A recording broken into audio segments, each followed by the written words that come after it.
pues bienvenidos a esta segunda parte sobre el capítulo 6 de Génesis.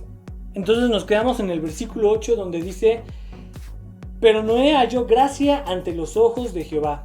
¿Qué significa que Noé haya hallado gracia ante los ojos de Jehová? ¿Y qué diferencia tenía Noé de sus contemporáneos? Bueno, para empezar, Noé contaba con el favor de Dios. Algo curioso en el caso de Noé es que la raíz es Noah. En español viene siendo NH. Pero recuerda que se lee de derecha a izquierda. Si lo leemos al revés, o sea de izquierda a derecha como normalmente leemos el español, diría gen. Y esa palabra significa gracia, que es algo muy curioso en el nombre de Noé. Se dice que es un hombre que halló gracia delante de Dios, y Noé al revés significa gracias.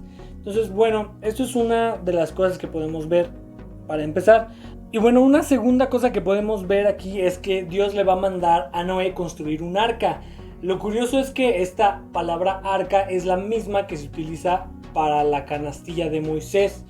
Por lo tanto, la canastilla de Moisés y esta arca el arca de Moisés, de la canastilla, o el Moisés, que incluso se le llaman, y el arca de Noé, representan las dos lo mismo. Son unos aparatos, por llamarlos así, que nos van a servir para rescatar a ciertos individuos de una prueba o de algo. Bueno, representa las aguas, para rescatarlos de las aguas, y las aguas pueden representar una tribulación o un juicio.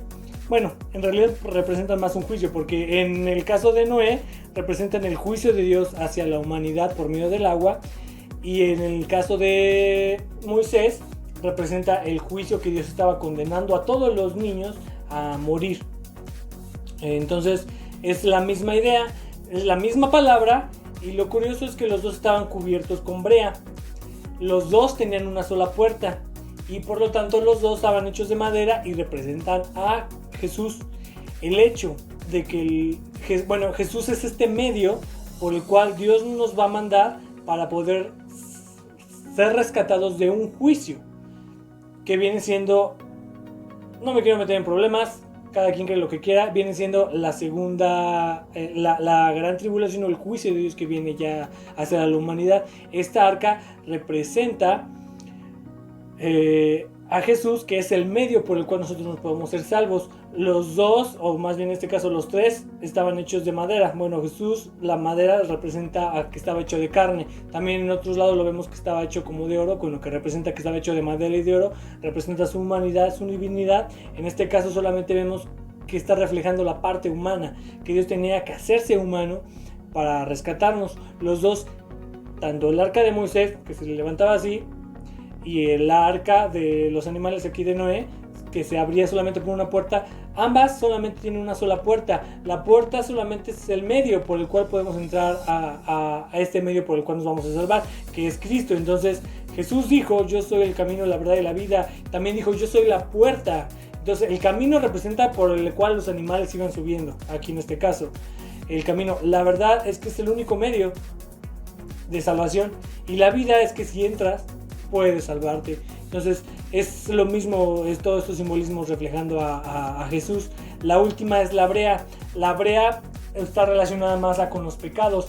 La brea cubría toda la parte, tanto del arca de Moisés como el arca de Noé, cubrían tanto interna como externamente para evitar que esa agua entrara.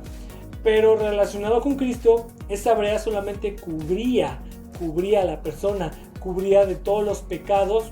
Matabas un animal para sacrificar, para que Dios te perdonara, y cubría la sangre tus pecados. Pero ahora con Jesús, con Cristo, ya su sangre, su brea, no nos cubre, nos limpia completamente. Y esas son las diferencias que podemos y semejanzas que podemos tener en cuanto a esta arca. Después podemos ver algo curioso con respecto al 10º hombre.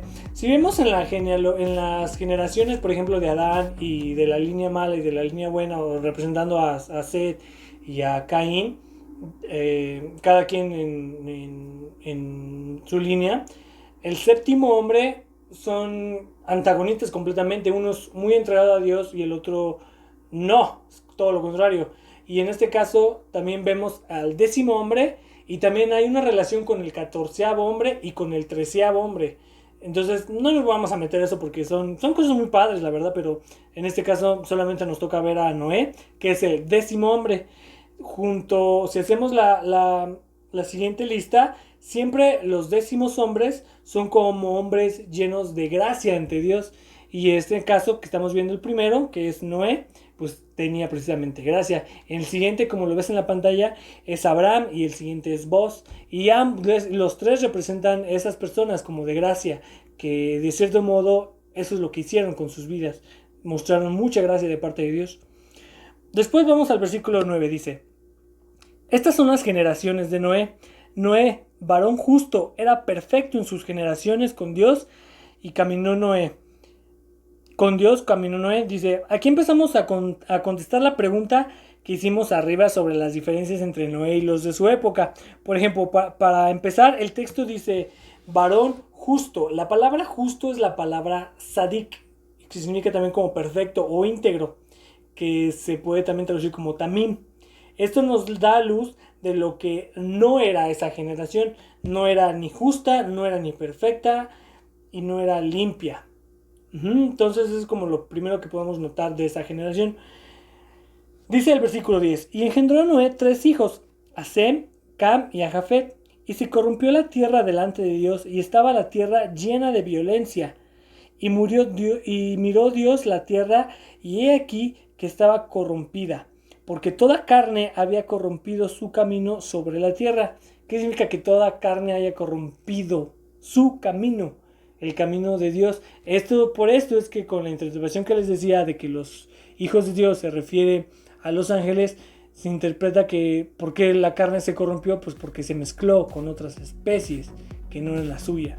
Por eso es que toda carne estaba corrompida. La siguiente cosa que podemos ver es que en la palabra violencia en hebreo es Hamas o Hamas, no sé cómo se pronuncia bien. Y justamente ahorita pues hay un grupo que se llama así y se dedica,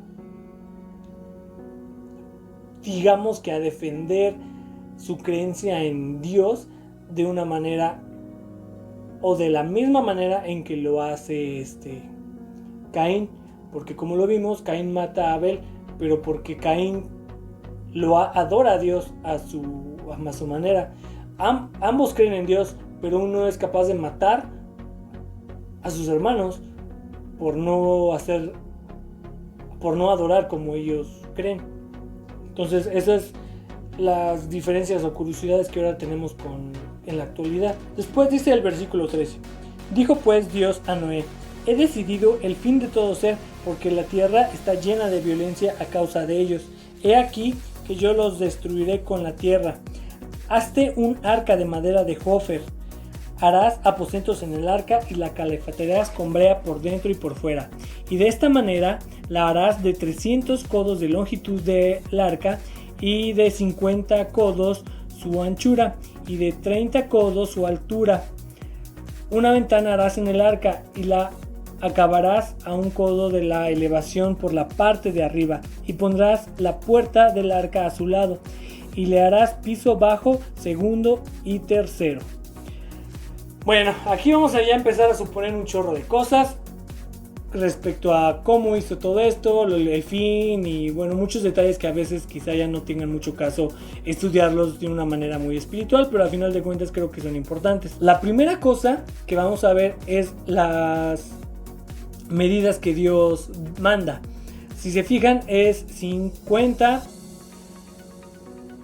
codos su anchura, 30 de altura y 300 codos. Quítele los ceros, los va a dejar con números de 50 y 30 o 3.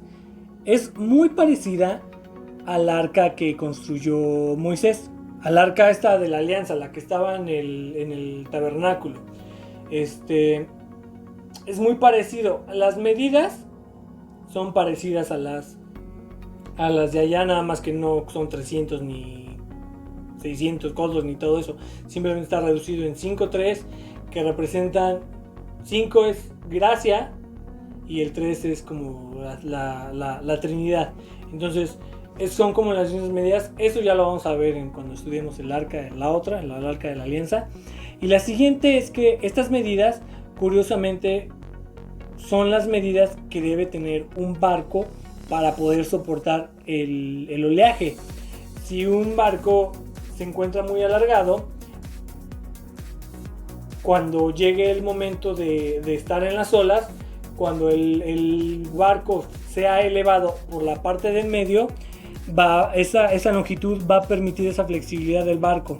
Y cuando el barco sea levantado por la parte de la popa y de la proa, entonces el barco se va a hacer así, y esa flexibilidad, lo largo va a permitir esa flexibilidad, lo que va a permitir que resista todavía más.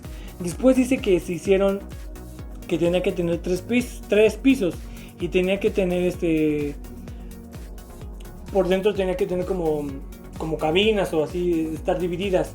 Entonces al estar dividido, reforzaba todavía más el barco, lo hacía más fuerte, y al tener 3 pisos todavía reforzaba como que toda la parte. Entonces, científicamente y con la tecnología que tenemos ahora, el barco estaba hecho bien, de una manera que fuera a resistir cualquier oleaje.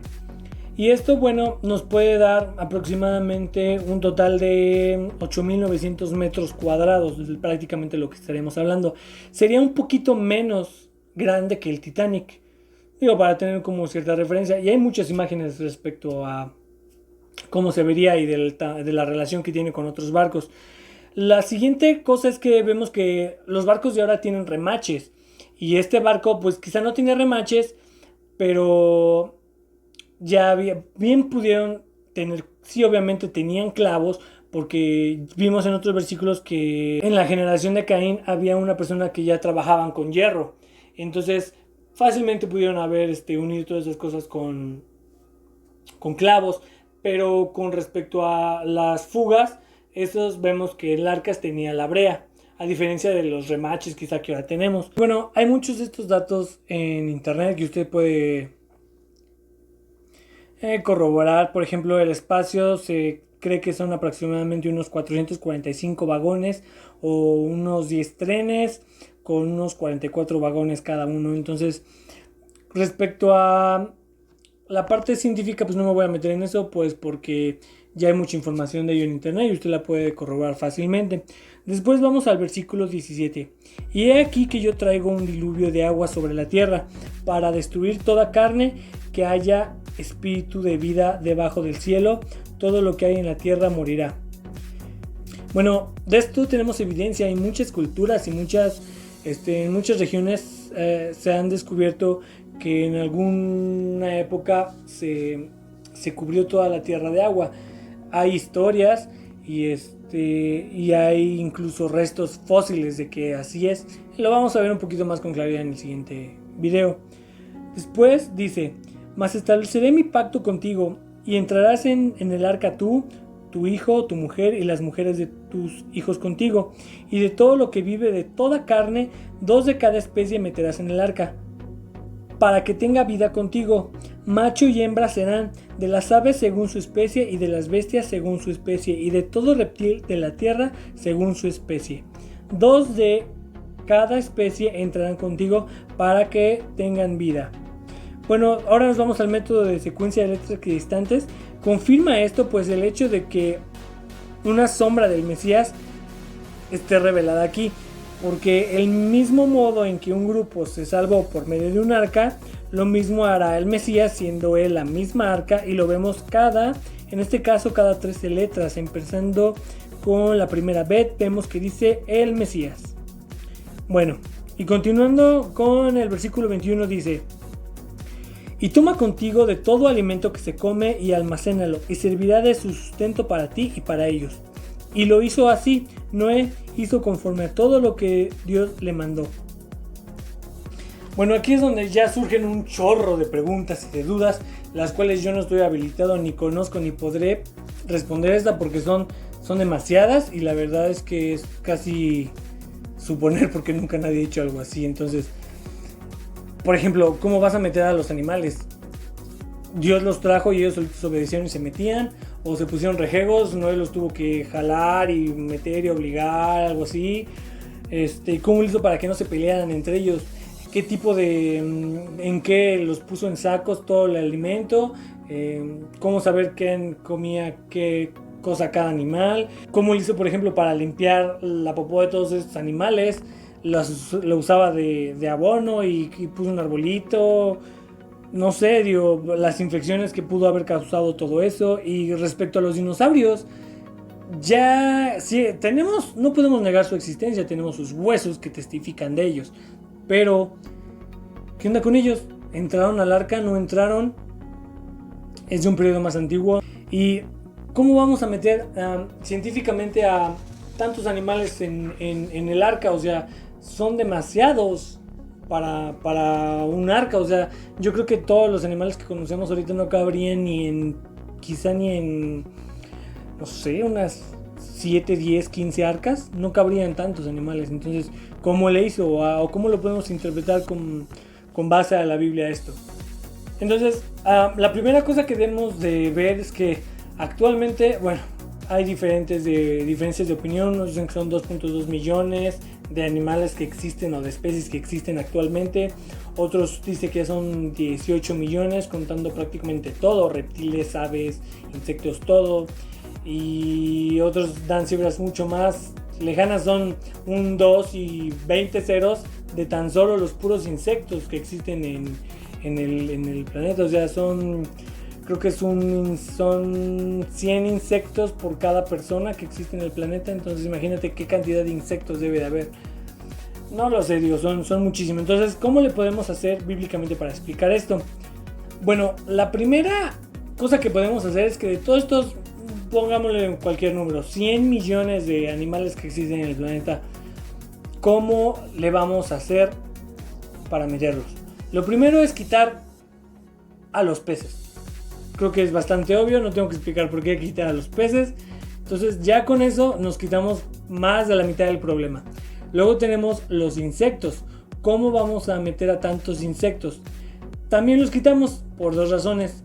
La primera es que vea videos de inundaciones o de catástrofes y vea cómo los insectos fácilmente sobreviven en la superficie. Entonces, cuando Dios mandó la lluvia y los árboles y las casas y todo lo que existía, partes de árboles muertos, montañas y de infinidad de cosas que existían, fácilmente todos esos restos pudieron flotar en la superficie y los animales, insectos, sobrevivir en ellos. Entonces, también quitamos los insectos por esa razón. Y la segunda razón es porque Dios dijo que si quitaran, porque dijo en el versículo, en el 7:22, dice que todo lo que tiene aliento de vida en sus narices. De este modo podemos quitar los insectos, porque los insectos no tienen aliento de vida en sus narices, porque ni siquiera tienen narices, respiran por su piel. Y bueno, eso es un tema. Entonces, también ya descartamos a los insectos. Después nos quedan prácticamente los mamíferos o los animales más grandes, quedándonos así lo que son puros reptiles, mamíferos, aves, que representarían quizá un aproximado de 60,000 especies. Pero aún así, 60,000 especies para un arca es muchísimo. Entonces, ¿cómo podemos reducir todavía más este número? Y para eso, ahora sí vamos a apoyarnos un poquito de la ciencia, cosa que quizá no podía saber Noé. Es que, por ejemplo, aquí en el versículo usa la palabra para especie. Según su especie, usa la palabra min. Pero quizá con la información que ahora podemos tener de la ciencia, quizá en vez de esa palabra especie, la podemos traducir como familia. ¿Por qué? Porque así divide la ciencia en los taxones, y de acuerdo a que si tienen no sé qué cosas en sus cuerpos, que si respiran, que si no respiran, que sus huesos, que exodermos y infinidad de cosas lo dividen. Entonces podemos usar esa palabra según su especie, podemos traducirlo con nuestro lenguaje ahora, traducirlo según su familia. ¿Qué significa esto? Que de una familia entra todo lo que serían perros, lobos, todos estos diferentes tipos de perros, que el poodle, que el dálmata, el pastor alemán, el pastor belga, y entran los lobos, el lobo americano, el lobo mexicano, o sea, entran todos estos.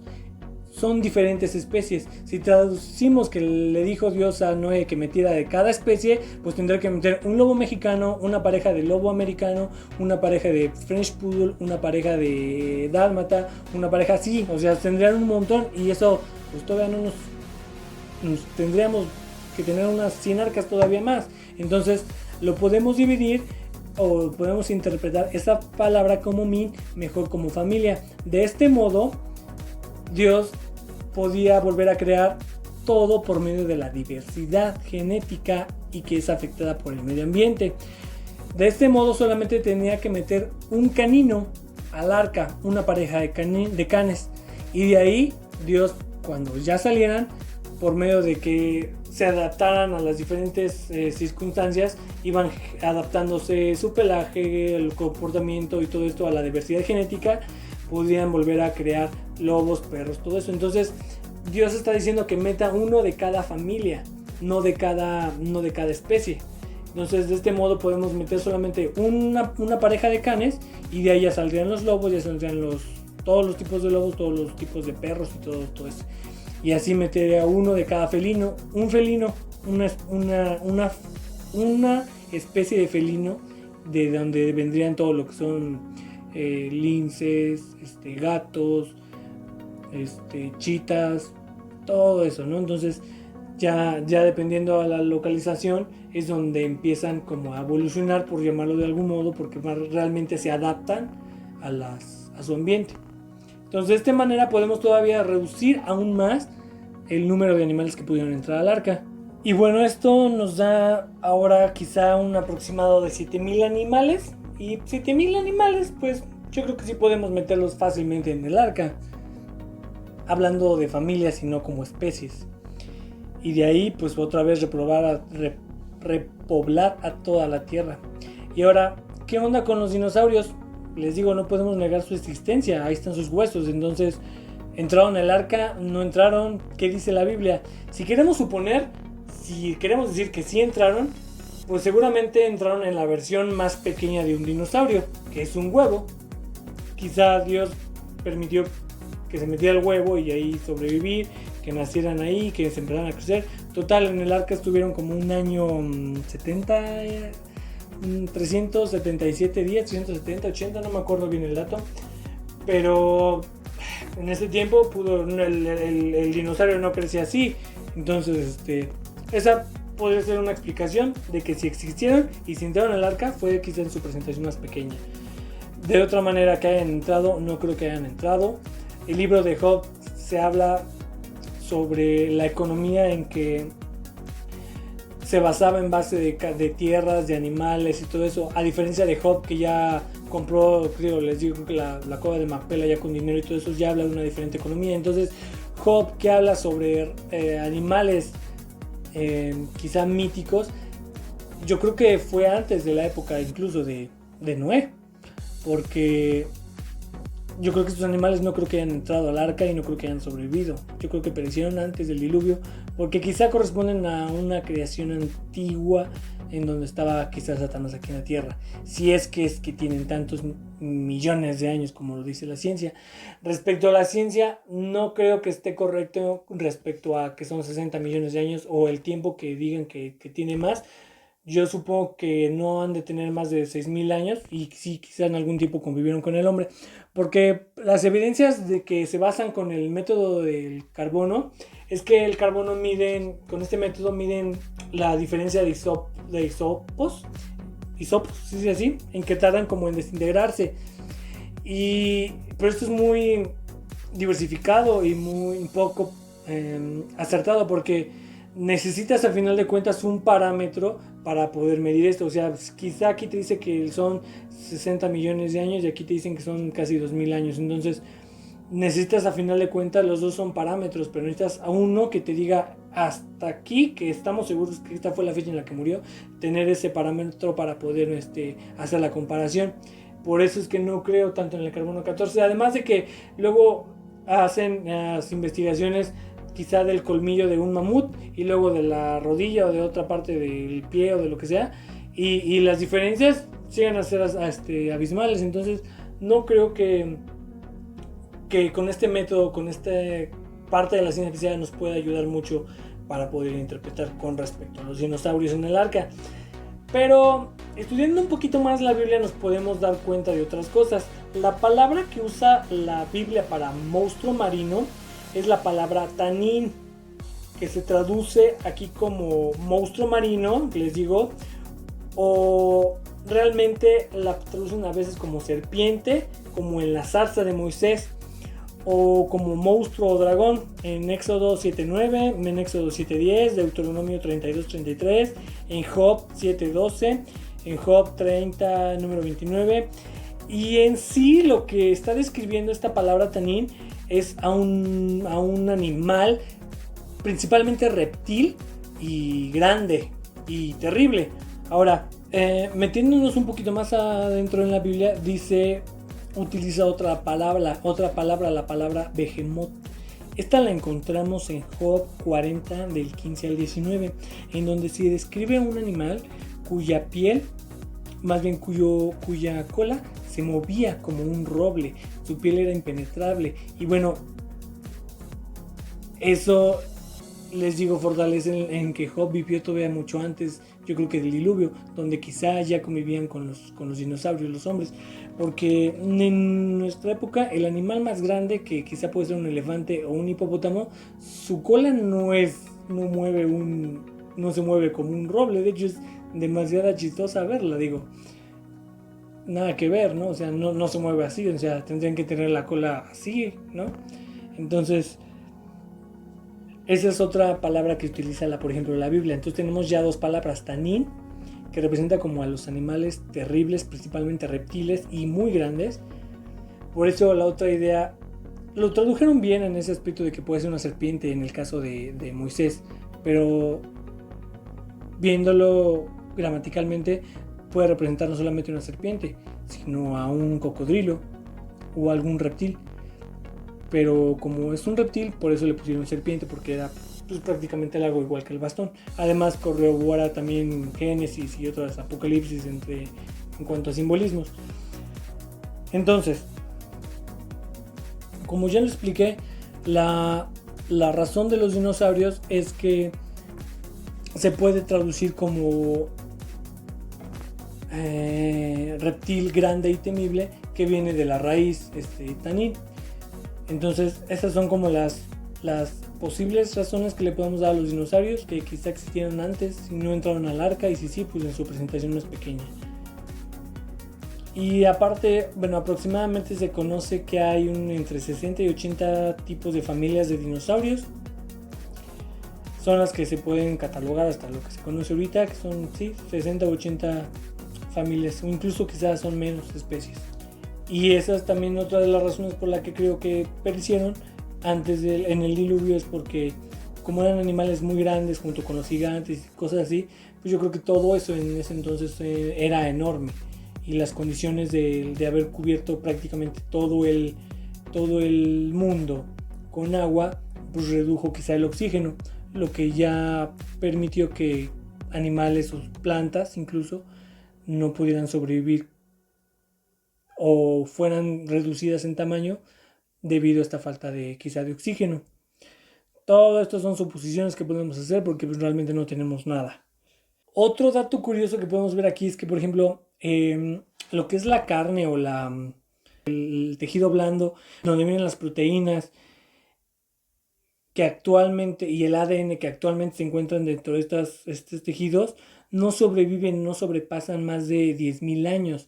Entonces, aquí algo curioso, porque bueno, yo no soy nadie para verlo, para decir si está bien corroborado, pero se han encontrado partes de tejido blando en donde se puede, de un Tyrannosaurus Rex, en donde se encontró este tipo de tejido. Pero este tipo de tejido no sobrepasa más los 10.000, la barrera de los 10.000 años. Entonces, si sí es cierto que encontraron eso, es muy probable que los dinosaurios no hayan pasado la barrera de los 10.000 años en que hayan existido. Y si los crearon junto, como yo lo expliqué, en Génesis 2 o 1, no me acuerdo cuál, en donde los dinosaurios sí fueron creados junto con el hombre, quizá un poquito antes, pero no sobrepasan esa barrera de los 10.000 años. Recuerden que la palabra bara se utiliza 3 veces en la Biblia para crear al hombre, para crear a los monstruos marinos, o sea, los dinosaurios, y, y para crear la creación del universo. Entonces, justamente esas 3 áreas son las que la ciencia siempre va a dar puras teorías, nunca va a poder dar una conclusión correcta, porque curioso, ¿no? Que Dios haya utilizado la palabra bara, que significa crear como de la nada, y y esas son las partes en las que la ciencia tiene conflictos. Así que pues, ni se preocupen si existieron, si no existieron, si entraron o no entraron al arca. Y bueno, eso sería la conclusión de este capítulo 6. Y pues muchas gracias. Nos vemos.